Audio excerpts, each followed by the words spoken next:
नमस्कार और जिंदगी विद आर्चा में आपका स्वागत है।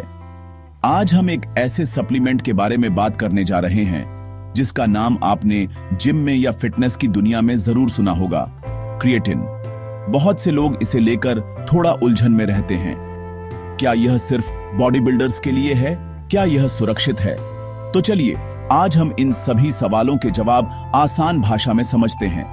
क्रिएटिन कोई बाहरी या अप्राकृतिक चीज नहीं है। यह एक प्राकृतिक पदार्थ है जो हमारे शरीर की कोशिकाओं में, खासकर हमारी मांसपेशियों की कोशिकाओं में पहले से ही मौजूद होता है। हमारा शरीर खुद भी इसे बनाता है और यह हमें कुछ खाद्य पदार्थों जैसे कि रेड मीट और मछली से भी मिलता है। तो फिर हमें इसे सप्लीमेंट के तौर पर लेने की जरूरत क्यों पड़ती है? सोचिए, हमारे शरीर की मांसपेशियां एक गाड़ी की तरह हैं और उन्हें चलने के लिए ईंधन चाहिए। क्रिएटिन इसी ईंधन को बनाने में मदद करता है, खासकर जब हमें बहुत तेजी से और कम समय के लिए ऊर्जा की जरूरत होती है। जैसे जब हम वजन उठाते हैं, कोई स्प्रिंट दौड़ते हैं या कोई भी ऐसा काम करते हैं जिसमें अचानक बहुत ज्यादा ताकत लगानी पड़ती है। सप्लीमेंट के रूप में क्रिएटिन लेने से हम अपनी मांसपेशियों में इसके स्तर को बढ़ा देते हैं, जिससे हमारे पास जरूरत के समय इस्तेमाल करने के लिए ज्यादा ऊर्जा उपलब्ध होती है। यह हमारे शरीर के प्राकृतिक ऊर्जा भंडार को बस थोड़ा और बढ़ाने जैसा है। क्रिएटिन का मुख्य काम हमारी मांसपेशियों को तुरंत ऊर्जा देना है। जब हम कोई भारी काम करते हैं तो हमारी मांसपेशियों को एक खास तरह की ऊर्जा की जरूरत होती है जिसे एटीपी कहते हैं। हमारे शरीर में एटीपी का भंडार बहुत सीमित होता है जो कुछ ही सेकंड में खत्म हो जाता है। यहीं पर क्रिएटिन एक हीरो की तरह काम करता है। यह खत्म हुए एटीपी को बहुत तेजी से दोबारा बनाने में मदद करता है, जिससे हम ज्यादा देर तक और ज्यादा ताकत से काम कर पाते हैं। यह बस इतना ही सरल है। ज्यादा क्रिएटिन का मतलब है ज्यादा ऊर्जा और ज्यादा ऊर्जा का मतलब है बेहतर प्रदर्शन, चाहे वह जिम में हो या खेल के मैदान में। तो संक्षेप में, क्रिएटिन एक प्राकृतिक अणु है जो हमारे शरीर की ऊर्जा उत्पादन प्रणाली का एक महत्वपूर्ण हिस्सा है। यह कोई स्टेरॉयड या कोई खतरनाक दवा नहीं है, बल्कि एक ऐसा पोषक तत्व है जो हमारे शरीर में पहले से ही मौजूद है। जब हम इसे एक सप्लीमेंट के रूप में लेते हैं तो हम बस अपनी मांसपेशियों की ऊर्जा बनाने की क्षमता को बढ़ा रहे होते हैं। ये हमें कुछ और रेप्स लगाने, थोड़ा और वजन उठाने या कुछ सेकंड और तेजी से दौड़ने में मदद करता है। अगले सेक्शन में हम इस प्रक्रिया को और गहराई से समझेंगे और जानेंगे कि यह विज्ञान के स्तर पर कैसे काम करता है। आइए अब थोड़ा और गहराई में जाकर समझते हैं कि क्रिएटिन असल में हमारी मांसपेशियों को ऊर्जा कैसे देता है। हमारे शरीर की हर कोशिका, खासकर मांसपेशियों की कोशिकाएं, ऊर्जा के लिए एक मॉलिक्यूल पर निर्भर करती हैं जिसका नाम है एटीपी, यानी एडेनोसिन ट्राइफॉस्फेट। आप एटीपी को हमारी कोशिकाओं की ऊर्जा मुद्रा समझ सकते हैं। जब भी हमें कोई काम करना होता है, जैसे वजन उठाना, तो हमारी मांसपेशियां इस एटीपी को तोड़कर ऊर्जा निकालती हैं। लेकिन समस्या यह है कि हमारी मांसपेशियों में एटीपी का भंडार बहुत कम होता है, जो सिर्फ कुछ सेकंड के जोरदार व्यायाम के लिए ही काफी होता है। जैसे ही यह खत्म होता है, हमारी ताकत कम होने लगती है। यहीं पर क्रिएटिन का असली जादू शुरू होता है। जब हम क्रिएटिन लेते हैं तो ये हमारी मांसपेशियों में जाकर फॉस्फेट नामक एक और मॉलिक्यूल के साथ जुड़ जाता है और फॉस्फोक्रिएटिन बनाता है। यह फॉस्फोक्रिएटिन एक तरह से ऊर्जा का बैकअप बैंक बन जाता है। जब व्यायाम के दौरान हमारा एटीपी टूटकर एडीपी में बदल जाता है और ऊर्जा खत्म हो जाती है, तो फॉस्फोक्रिएटिन तुरंत आगे आता है। यह अपना फॉस्फेट ग्रुप उस एडीपी को दान कर देता है, जिससे वह लगभग तुरंत ही वापस एटीपी में बदल जाता है। इस प्रक्रिया को एटीपी पुनर्जनन कहते हैं। इससे हमारी मांसपेशियों को लगातार ऊर्जा मिलती रहती है। यह पूरी प्रक्रिया, जिसे फॉस्फोक्रिएटिन शटल भी कहा जाता है, बहुत ही तेज और कुशल होती है। यह हमें उन कुछ अतिरिक्त सेकंड के लिए ताकत देती है जिनकी हमें एक और रेप पूरा करने या स्प्रिंट की फिनिश लाइन तक पहुंचने के लिए जरूरत होती है। सरल शब्दों में, क्रिएटिन हमारे शरीर के एटीपी रिसाइकलिंग सिस्टम को सुपरचार्ज कर देता है। यह सुनिश्चित करता है कि हमारी मांसपेशियों के पास उस समय ऊर्जा की कमी न हो जब उन्हें इसकी सबसे ज्यादा जरूरत होती है। यही कारण है कि क्रिएटिन लेने वाले लोग अक्सर महसूस करते हैं कि वे ज्यादा देर तक और ज्यादा तीव्रता से व्यायाम कर सकते हैं। इसके अलावा कुछ शोध यह भी बताते हैं कि क्रिएटिन में एंटीऑक्सीडेंट गुण भी हो सकते हैं। इसका मतलब है कि यह कोशिकाओं को हानिकारक फ्री रेडिकल्स से होने वाले नुकसान से बचाने में मदद कर सकता है, जो अक्सर तीव्र व्यायाम के दौरान बनते हैं। हालांकि यह इसका मुख्य काम नहीं है, लेकिन यह एक अतिरिक्त लाभ हो सकता है जो मांसपेशियों की रिकवरी और समग्र स्वास्थ्य में मदद करता है। तो क्रिएटिन सिर्फ ऊर्जा ही नहीं देता, बल्कि यह हमारी कोशिकाओं को स्वस्थ रखने में भी एक छोटी भूमिका निभा सकता है।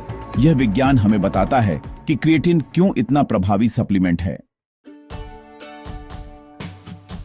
जब भी किसी सप्लीमेंट की बात आती है तो सबसे पहला और सबसे जरूरी सवाल यही उठता है, क्या यह सुरक्षित है?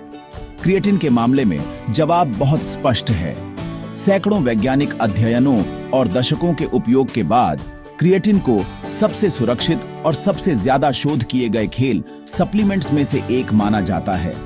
जब स्वस्थ लोग इसे सही मात्रा में लेते हैं तो यह पूरी तरह से सुरक्षित होता है। हमारे शरीर के लिए यह कोई बाहरी पदार्थ नहीं है। हमारा शरीर इसे खुद बनाता है और हम इसे भोजन से भी प्राप्त करते हैं। सप्लीमेंट लेना बस इसके स्तर को बढ़ाने का एक तरीका है। क्रिएटिन से जुड़े कई मिथक हैं, जैसे कि यह किडनी को नुकसान पहुंचाता है या डिहाइड्रेशन का कारण बनता है। आइए इन पर बात करते हैं। यह धारणा कि क्रिएटिन किडनी के लिए खराब है, एक गलतफहमी से पैदा हुई है। क्रिएटिन लेने से खून में क्रिएटिनिन का स्तर थोड़ा बढ़ सकता है, जो किडनी की समस्याओं का एक मार्कर होता है। लेकिन क्रिएटिन के मामले में यह बढ़ा हुआ स्तर किडनी के खराब होने का संकेत नहीं है, बल्कि यह सिर्फ मांसपेशियों में बढ़े हुए क्रिएटिन के टूटने का परिणाम है। स्वस्थ किडनी वाले लोगों में क्रिएटिन से किसी भी तरह के नुकसान का कोई सबूत नहीं मिला है।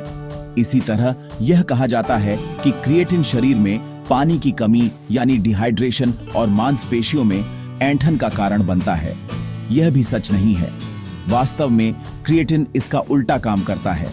यह मांसपेशियों की कोशिकाओं में पानी खींचता है, जिससे कोशिकाएं हाइड्रेटेड रहती हैं।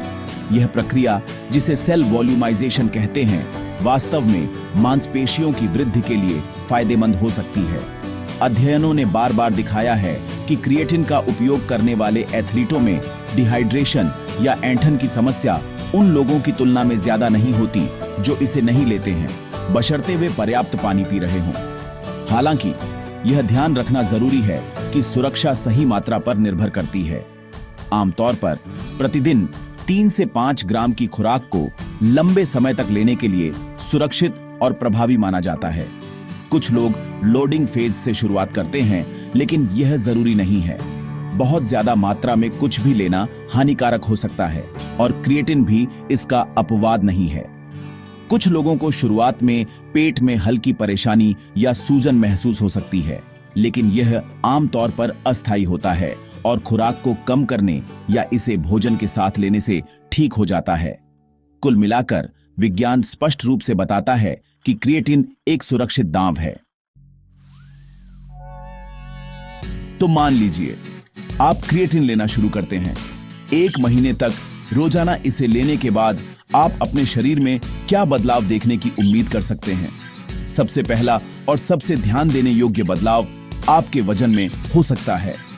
क्रिएटिन लेना शुरू करने के पहले कुछ हफ्तों में आपका वजन 1 से 2 किलोग्राम तक बढ़ सकता है। लेकिन घबराइए नहीं, यह वसा यानी फैट नहीं है। यह बढ़ा हुआ वजन मुख्य रूप से पानी का होता है, क्योंकि क्रिएटिन आपकी मांसपेशियों की कोशिकाओं में पानी खींचता है। यह एक अच्छा संकेत है जो दिखाता है कि क्रिएटिन अपना काम कर रहा है और आपकी मांसपेशियां भर रही हैं। दूसरा और सबसे महत्वपूर्ण बदलाव आपकी ताकत और प्रदर्शन में आएगा। 1 महीने के भीतर आप पाएंगे कि आप जिम में थोड़ा ज्यादा वजन उठा पा रहे हैं या अपने सामान्य सेट में 1 या 2 अतिरिक्त रेप्स लगा पा रहे हैं। यह प्रभाव बहुत वास्तविक है, क्योंकि आपकी मांसपेशियों के पास अब ज्यादा एटीपी ऊर्जा उपलब्ध है। वे ज्यादा देर तक और ज्यादा जोर से काम कर सकती हैं। यह बेहतर प्रदर्शन आपको समय के साथ मांसपेशियों के आकार और शक्ति में वास्तविक वृद्धि हासिल करने में मदद करेगा। यह एक चक्र की तरह है। क्रिएटिन आपको बेहतर ट्रेनिंग करने में मदद करता है और बेहतर ट्रेनिंग से बेहतर परिणाम मिलते हैं। अब बात करते हैं मांसपेशियों के आकार की। जैसा कि हमने पहले बताया, क्रिएटिन मांसपेशियों की कोशिकाओं में पानी खींचता है, जिससे वे थोड़ी बड़ी दिखती हैं। इस प्रक्रिया को सेल वॉल्यूमाइजेशन कहते हैं। यह न केवल आपकी मांसपेशियों को तुरंत फुलर लुक देता है, बल्कि यह मांसपेशियों के विकास को बढ़ावा देने वाले कुछ सेलुलर मार्गों को भी सक्रिय कर सकता है। तो 1 महीने में आप अपनी मांसपेशियों में थोड़ी वृद्धि देख सकते हैं, जो पानी के वजन और बेहतर ट्रेनिंग के संयुक्त प्रभाव का परिणाम है। यह आपको और अधिक मेहनत करने के लिए प्रेरित कर सकता है। एक जरूरी सवाल यह है कि क्या क्रिएटिन वसा पर कोई असर डालता है? इसका सीधा जवाब है नहीं। क्रिएटिन सीधे तौर पर वसा को कम या ज्यादा नहीं करता है। इसका काम पूरी तरह से ऊर्जा प्रणाली और मांसपेशियों से जुड़ा है।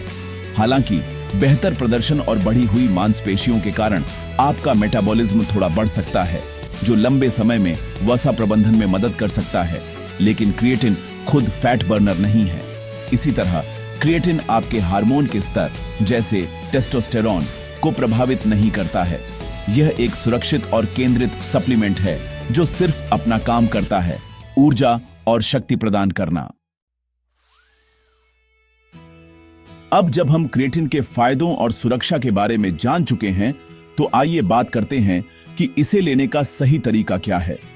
क्रिएटिन लेने के 2 सामान्य तरीके हैं। पहला है लोडिंग फेज।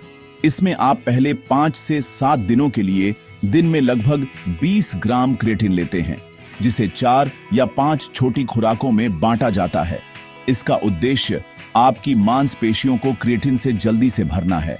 लोडिंग फेज के बाद आप रखरखाव फेज में चले जाते हैं, जिसमें आप मांसपेशियों के स्तर को बनाए रखने के लिए प्रतिदिन केवल 3 से 5 ग्राम लेते हैं। यह तरीका सबसे तेज परिणाम देता है। दूसरा तरीका बहुत सरल है। आप लोडिंग फेज को छोड़ सकते हैं और सीधे रखरखाव की खुराक यानी प्रतिदिन 3 से 5 ग्राम लेना शुरू कर सकते हैं। इस तरीके से आपकी मांसपेशियों को पूरी तरह से भरने में थोड़ा ज्यादा समय लगेगा, लगभग 3 से 4 सप्ताह, लेकिन अंत में परिणाम वही होगा। यह उन लोगों के लिए एक अच्छा विकल्प है जो लोडिंग फेज की उच्च खुराक से होने वाली पेट की हल्की परेशानी से बचना चाहते हैं।